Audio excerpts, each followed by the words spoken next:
अस्सलाम वालेकुम नाज़रीन, मैं हूँ वजिया ज़ुबैर। तीसरे दिन की तीसरी कहानी के साथ आज हम कहानी सुनेंगे विक्टर फ्रैंकल की। ये कहानी पाकिस्तान में बहुत पढ़ी जाती है और पाकिस्तान से बाहर भी बहुत पढ़ी जाती है कहानी। तो ये कहानी है क्या, आज हम इसी को सुनते हैं। उसकी उम्र 20-22 साल थी जब वो मेरे बराबर में आकर बैठा, गम और गुस्से से कांप रहा था। मैंने उससे पूछा, क्या बात है, तुम परेशान हो? शायद वो मेरे जुमले का मुंतज़िर था। उसने तो पूरी तकरीर शुरू कर दी। मेरे माँ बाप इंतहाई गरीब हैं, ना अपनी पसंद का खा सकते हैं, ना पहन सकते हैं, ना मयारी तालीम हासिल कर सकते हैं और ना ही सुकून से सो सकते हैं। बचपन से हर चीज़ के लिए तरसते हुए देखा है। गुर्बत की इंतहा है हमारे घर में। 6 बहन भाई एक ही कमरे में सोते हैं। सर्दी बढ़ जाए या गर्मी, नींद नहीं आती। तरस तरस की ज़िंदगी गुजार रहे हैं। बचपन से ही सब कुछ देखते आ रहे हैं। मुझे नहीं लगता कि हमारे हालात कभी सुधरेंगे। हम यूं ही घुट घुट के मर जाएंगे। क्या फ़ायदा ऐसी ज़िंदगी का? मैंने उससे कहा, फिक्र नहीं करो, यकीन रखोगे तो तुम्हारे हालात ज़रूर बदल जाएंगे। उसने मेरी तरफ ऐसे देखा जैसे मैं कोई बेवकूफ़ी की बात कह रहा हूँ। फिर कहने लगा, ये सब किताबी बातें हैं।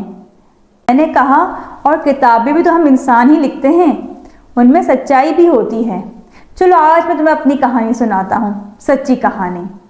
मैं वाकई में एक अच्छी जिंदगी गुजार रहा था अपने वालिदैन, बहन और बीवी बच्चों के साथ। एक शाम हम खाना खा रहे थे जब जर्मन फौज हमारे घर में घुस आई और हमें उठा कर ले गई। हम समझे कि हमें मजदूरी के लेके जा रहे हैं, लेकिन वो तो कंसंट्रेशन कैंप था जहाँ जिंदगी भी भयानक थी और मौत भी। ऊंची ऊंची कांटेदार दीवारें जिन पर करंट दौड़ रहा था। हमें एक लाइन में लगा दिया गया। कुछ लोगों को उल्टे हाथ की तरफ भेजा जा रहा था और कुछ को सीधे हाथ वाले दरवाजे की तरफ। जब मेरी बारी आने लगी तो मुझे किसी ने बताया कि जो लोग कमज़ोर हैं, मजदूरी नहीं कर सकते, उन्हें उल्टे हाथ की तरफ भेजा जा रहा है जहां भट्टी में जलाकर उनको मार देते हैं। मैंने अपने आप को मजबूत और चुस्त साबित करने की हर मुमकिन कोशिश की और मैं कामयाब भी हो गया। वो लोग हम पे हर तरह का जुल्म करते, कई लोग हमारे सामने दम तोड़ देते। तुम कह रहे थे ना, सुकून की नींद नहीं मिलती। हम एक कोठरी में 8 बंदे और 2 कंबल हमारे पास होते थे। हम पूरी रात किस तरह गुजारते थे हमें मालूम था और थकन से यह हाल होता कि मुंह अंधेरे सायरन बजने के बाद ही हमारी आंख खुलती। और हाँ, तुम क्या कह रहे थे, खाना अच्छा नहीं मिलता तुम्हें? तुम्हें पता है, हमें पतला शोरबा और थोड़ी सी रोटी दी जाती जिससे हम खा के पूरे दिन मेहनत मजदूरी करते। और फिर हमें क्या सुनने को मिलता कि आम मजदूर तुमसे ज़्यादा मेहनत करते हैं, तुमसे ज़्यादा मजदूरी करते हैं। आम मजदूर को 2 वक्त की रोटी तो पेट भर के मिलती है और रात में वो सुकून से अपने घर वालों के साथ बैठ के बातें तो करता है। हमें तो यही नहीं मालूम था कि हमारे घर वाले कहाँ हैं। हम जिंदा भी निकलेंगे यहाँ से या मर जाएंगे। हम दिन भर फटे हुए गीले जूतों और बोझल कदमों के साथ रेलवे लाइन के लिए गड्ढे खोदते रहते। हमारे पांव सूज जाते, लेकिन हम फिर भी हर सुबह उठते क्योंकि हमें जिंदगी अजीज थी। और अगर हम में से कोई मर जाता तो हम उसके फकीरों से भी बदतर कपड़ों की तरफ ऐसे लपकते जैसे पत्नी क्या चीज़ मिल रही है, उसके बचे हुए खाने को भी हम ना छोड़ते।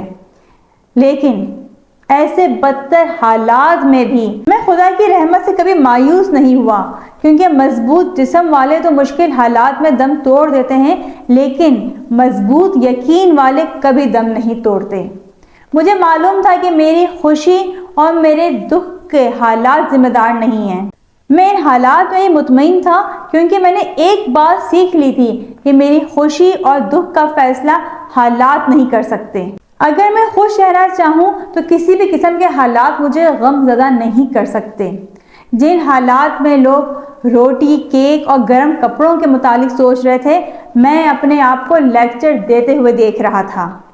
मैं देख रहा था कि मेरी ज़िंदगी कितने लोगों की ज़िंदगी में उम्मीद, मकसद और खुशियाँ भर सकती हैं। मैंने सीख लिया था कि हालात कैसे भी हों, मुझे खुश किस तरह से रहना है, और फिर हम आज़ाद हो गए। नौजवान खामोश था, उसके आंसू बह रहे थे। جو کہہ رہے تھے کہ مجھ سے بڑھ کے ناشکرا شاید اس دنیا میں کوئی نہیں۔ بہت بہت شکریہ۔